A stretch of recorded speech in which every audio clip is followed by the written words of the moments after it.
జనసేన అధినేత deputy CM Pawan Kalyan నేడు వెలగపూడి సచివాలయానికి రానున్నారు. మంత్రిగా ప్రమాణ స్వీకారం తర్వాత పవన్ తొలిసారి సచివాలయానికి వస్తుండటంతో ఘన స్వాగతం పలికేందుకు అమరావతి రైతులు ఏర్పాట్లు చేస్తున్నారు. మధ్యాహ్నం 3 గంటలకు తన ఛాంబర్ను ఆయన పరిశీలించనున్నారు. అనంతరం సీఎం చంద్రబాబుతో భేటీ కానున్నారు. రేపు డిప్యూటీ సీఎంగా జనసేనాని బాధ్యతలు స్వీకరించనున్నారు. మరోవైపు రాష్ట్ర ప్రభుత్వం పవన్ కళ్యాణ్కు Y+ భద్రతను కేటాయించింది. ఎస్కాట్ బుల్లెట్ ప్రూఫ్ కారును కేటాయించింది రాష్ట్ర ప్రభుత్వం.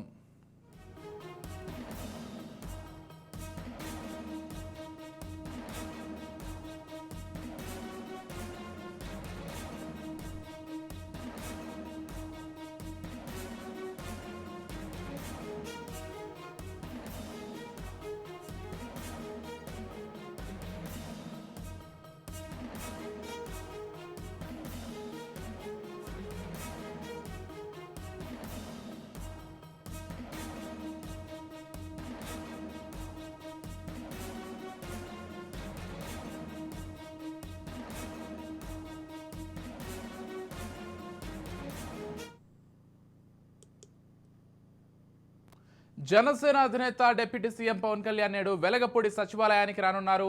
మంత్రిగా ప్రమాణ స్వీకారం తర్వాత పవన్ తొలిసారి సచివాలయానికి వస్తుండటంతో ఘన స్వాగతం పలికేందుకు అమరావతి రైతులు ఏర్పాట్లు చేస్తున్నారు.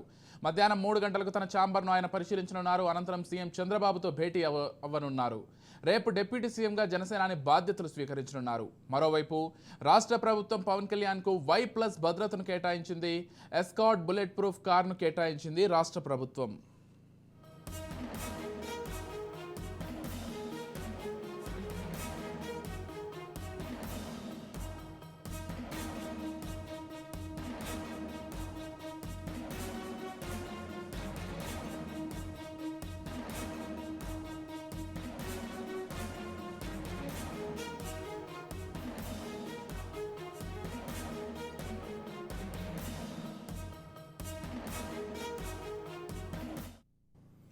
మంత్రిగా బాధ్యతలు స్వీకరించిన తర్వాత పవన్ కళ్యాణ్ మొదటిసారిగా సచివాలయానికి వెళ్లనున్నారు. దీంతో వెలగపూడి దగ్గర రైతులందరూ ఘన స్వాగతం పలికేందుకు కూడా సిద్ధమైనట్లుగా సమాచారం అంతోంది. ఇక రేపు ఆయన డిప్యూటీ సీఎంగా పూర్తి స్థాయిలో బాధ్యతలు స్వీకరించినట్లుగా సమాచారం అంతోంది.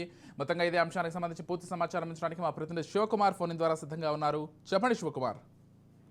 విజయ్, జనసేన అధినేత పవన్ కళ్యాణ్ అయితే ఈ రోజు ఉదయాన్నే హైదరాబాద్ నుంచి విజయవాడ గన్నవరం ఎయిర్పోర్ట్ కి జరిగిపోతున్నాయి. ఎయిర్పోర్ట్ నుంచి కూడా ఆయనకి ఏదైతే ఎయిర్పోర్ట్ నుండి రోడ్డు మార్గాన్ని విజయవాడలో ఉన్న ఏదైతే ఆయనకి ఇరిగేషన్ డిపార్ట్మెంట్ సంబంధించిన వసతి గృహం ఉందో దాన్ని పరిశీలించే అవకాశం కూడా కనిపిస్తుంది. అది పరిశీలించిన అనంతరం కూడా ఆయన మంగళగిరి పార్టీ ఆఫీస్కి అయితే రోడ్డు మార్గాన్ని చేరుకుని అక్కడ ఉన్న నేతలతో అయితే చర్చించే అవకాశం లేదు. అక్కడ నుంచి ఈ రోజు మధ్యాహ్నం 1 గంట ప్రాంతంలో అయితే బయలుదేరితే ఆంధ్రప్రదేశ్ సచివాలయానికి అయితే రానున్న పరిస్థితి. మరోవైపు చూసుకుంటే ఆయన మంత్రిగా ప్రమాణ స్వీకారం చేసిన అనంతరం కూడా మొదటిసారి సచివాలయం రావడంతో, మరోవైపు చూసుకుంటే ఏదైతే ఆంధ్రప్రదేశ్ ఎన్డీఏ కూటమి వస్తే కనుక ఆయన గతంలో ఆయన ఎన్నికల ప్రచార సమయం ఉన్నప్పుడు ఆంధ్రప్రదేశ్ లో ఎన్డీఏ కూటమి కనుక నెలకొంటే కనుక ఆంధ్రప్రదేశ్ రాజధానికి అమరావతి ఉంటుందని కూడా పలుసార్లు ప్రసంగించిన పరిస్థితి. ఈ నేపథ్యంలో ఆయన మొదటిసారి అయితే ఏదైతే మంత్రిగా ప్రమాణ స్వీకారం అనంతరం కూడా మొదటిసారి సచివాలయం చేరుకున్నారో ఈ నేపథ్యంలో అమరావతికి సంబంధించిన రైతులు అవుతున్నారు. వాళ్ళకైతే రోడ్డు మార్గాన్ని ఆయనకైతే పూలతో స్వాగతం పలికేందుకు రెడీగా ఉన్నారు. మరోవైపు చూసుకుంటే ఈ రోజు మధ్యాహ్నం ఆయన ఏదైతే సచివాలయం చేరుకుని మధ్యాహ్నం 3 గంటలకి ఆయన